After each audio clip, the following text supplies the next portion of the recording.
In the wake of a Project Veritas undercover video that proves CNN is a dishonest, biased, intellectually bankrupt den of anti-American liars with shriveled souls that look like the desiccated polyps cursed by the sea witch Ursula in Disney's The Little Mermaid, CNN has responded by issuing a statement saying, quote, "We are not covering this story on air and therefore it doesn't exist, sort of like the corruption in the Obama administration," unquote. Privately, CNN protested strongly against the videos, saying they had unfairly shown the news network to be purveyors of false news and had thus interrupted CNN in their important work of firing journalists who had gotten caught reporting stories that weren't true. Fortunately, CNN says their newsroom is still well staffed, as many of their reporters have not yet been caught. At the same time, CNN released a new poll showing that 90% of Americans believe every story that CNN reports, and 97% say CNN is the best station ever in the whole wide world, and 103% say that anyone who doesn't like CNN is a stinky poo-poo head, especially if he's president of the United States and is mean and ugly. The poll goes on to predict that Democrats will win every election from now on, and then everyone's health care will be free and no one will die. Also, the poll shows 87% of Americans say that anyone who doesn't believe CNN polls is a danger to the First Amendment, or whichever amendment has the whole press thing in it. Meanwhile, CNN, quote, reporter, unquote, Jim Acosta is very angry because Sean Spicer has stopped allowing cameras during the daily press briefing.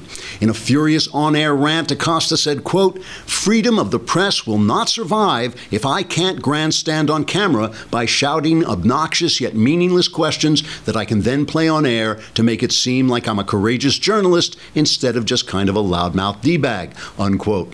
By shouting on camera rather than actually reporting, Acosta said he was trying to be like his hero Dan Rather, the revered father of the fake news industry.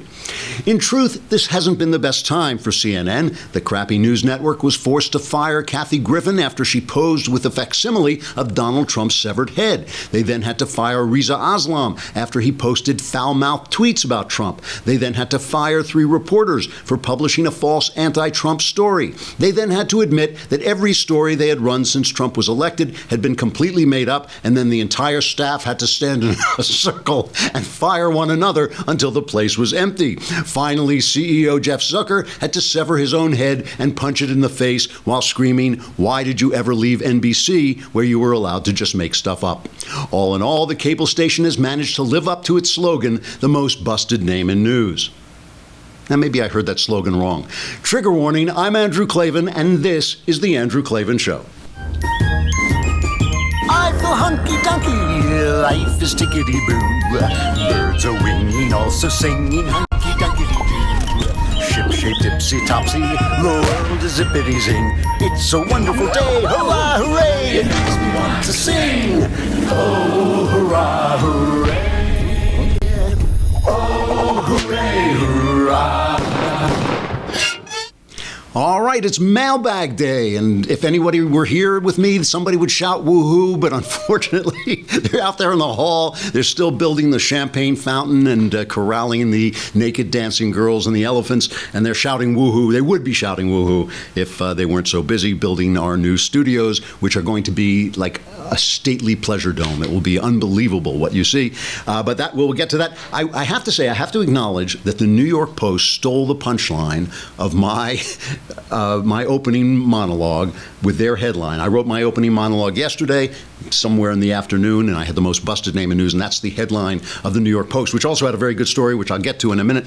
Before I do, I want to say we have a long Klavanless weekend up ahead because it's July 4th, so I don't think we'll be on the air either Monday or Tuesday, and then we'll be back Wednesday, Thursday, and I'll do a Friday show, and that's how we'll get in at least 3 shows to make up for that. But if you want to a little something to sustain you over the Klavanless weekend, City Journal has a short story of mine, a science fiction short story, in fact, that I think is one of the best short stories I've ever written. It's called End of the Working Day. If you Google City Journal, it won't be posted until Sunday. I believe on Sunday it will come up. I'll remind you tomorrow, and again when we come back, but it will get you through the Klavanless weekend. So we're still dealing with the fallout of these Project Veritas, James O'Keefe videos of CNN CNN producer basically saying that everything they do is for money and they have no ethics and this Russia story has been nonsense. And we now have found out, and this is in the New York Post, that the real reason CNN had just pulled this story about this guy, Anthony, what was his name, Scaramucci? Is that what it is? Yeah, Anthony Scaramucci, who's a friend of Trump's, and they had this false story saying he was involved with some, Russian bank or whatever, and they had to pull it, and they fired 3 people. And the Post says now the real reason was because he was threatening $100 million libel suit. It was not because it didn't live up to their journalistic standards, because I don't even know what it would mean for something not to live up to their journalistic standards, which are so lousy.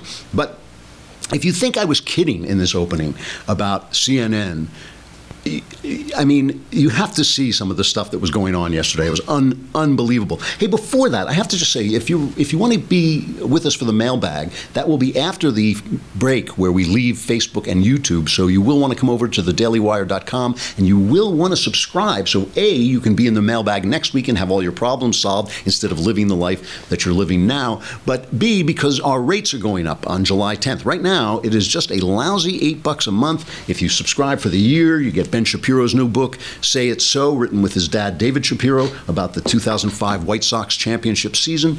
But even if you just subscribe for a month, you can put your questions in the mailbag. It's a lousy $8 a month. But on July 10th, our rates go up. I think they go up to $15,000 a minute. They go up so high that we have to have guys named Shiv come and collect the monthly rent.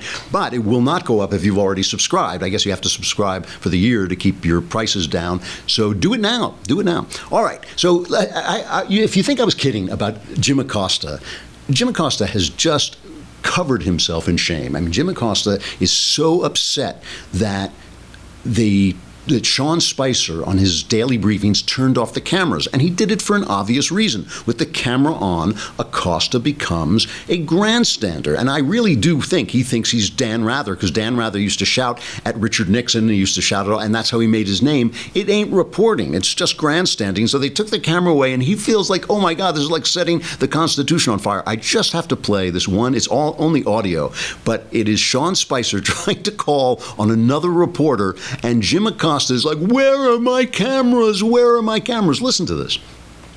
Jen, Sean, can you answer whether the president still believes the question?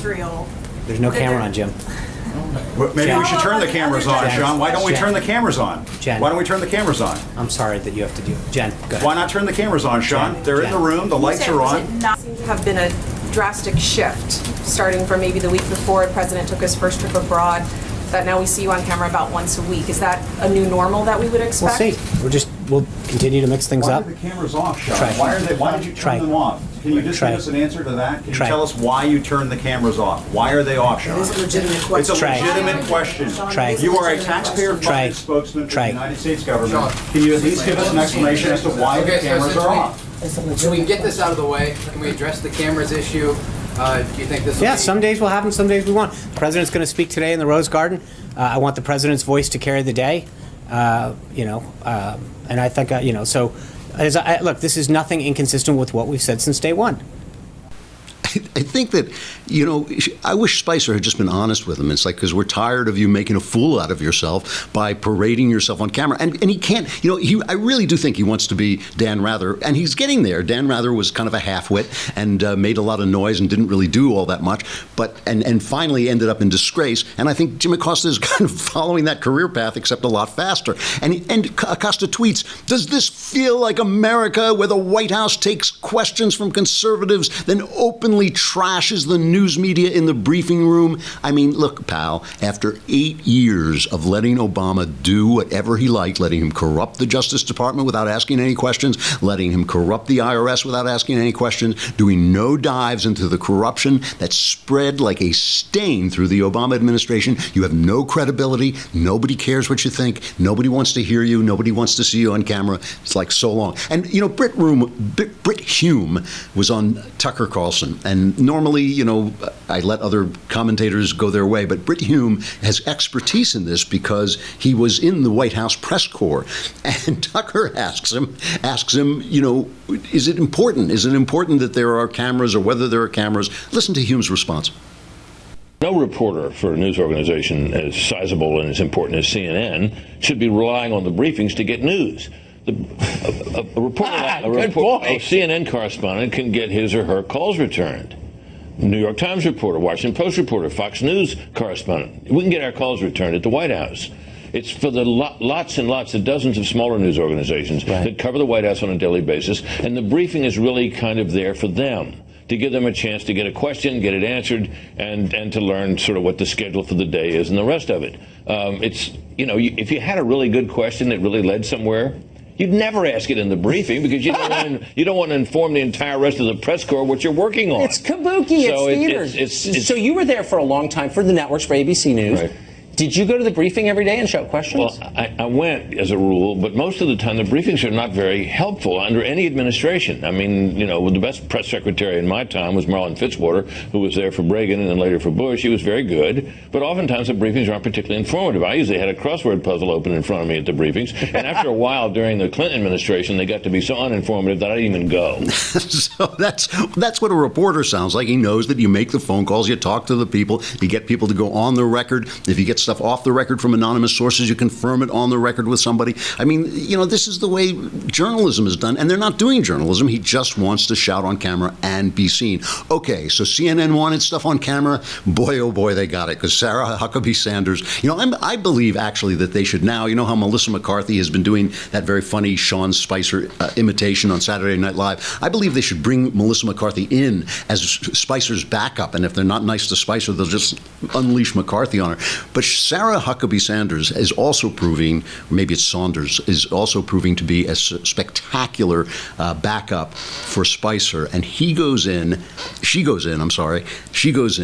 and one of the reporters says, well, CNN fired 3 reporters and they pulled the story. Why are you still picking on us? Isn't that enough? And here's the responses, cut 1.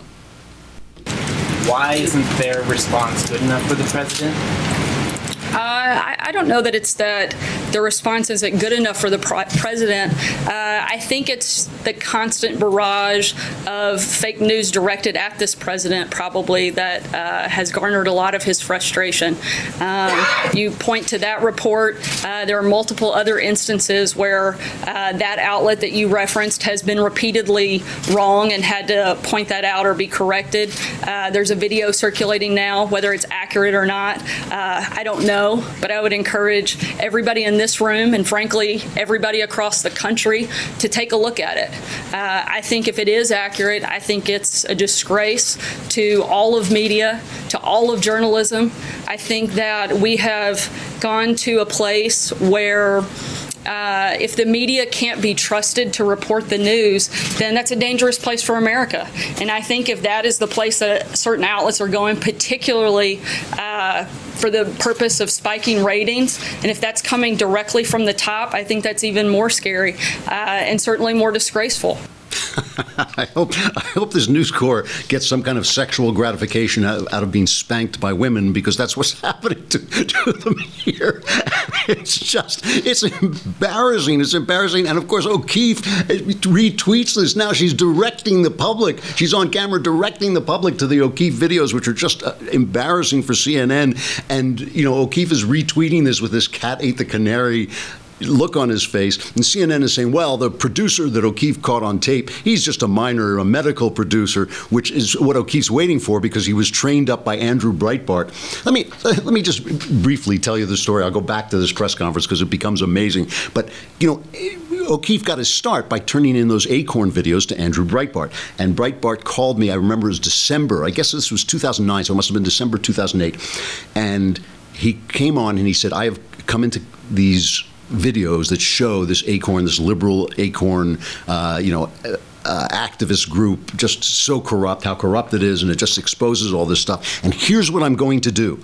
And he then described to me for about an hour his strategy, because he knew how corrupt the press was and he knew what they would do. He said, I'm going to release this part and then they're going to say it's edited, and then I'm going to release the whole thing and show that the unedited thing is even worse, and then they're going to say this and I'm going to do this. And he just, every single detail, he laid it out what the press was going to say because he knew them so well. Well, it then all happened. Everything happened. I mean, that was when I just sat back and I thought, wow, Andrew Breitbart has a genius for the flow of information. He knows how corrupt the media is. He knows what they're going to do. So when CNN came back and said, well, this guy's a minor producer, O'Keefe's tweeted, yeah, I knew you were going to say that. And now I'm going to release, the real tapes that I have, the rest of the tapes I have. And I just thought, well, it's like Yoda, the student has become the master, and so I think Andrew Breitbart would be proud of him. It was a beautiful, beautiful thing to see. But before we take the break, before we say goodbye to Facebook and YouTube, I just want to play this one exchange, this incredible exchange between Sarah Saunders and this reporter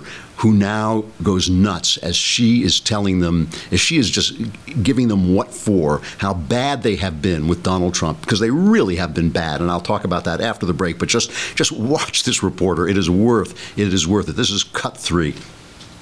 If we make the slightest mistake, the slightest word is off, it is just an absolute tirade from a lot of people in this room.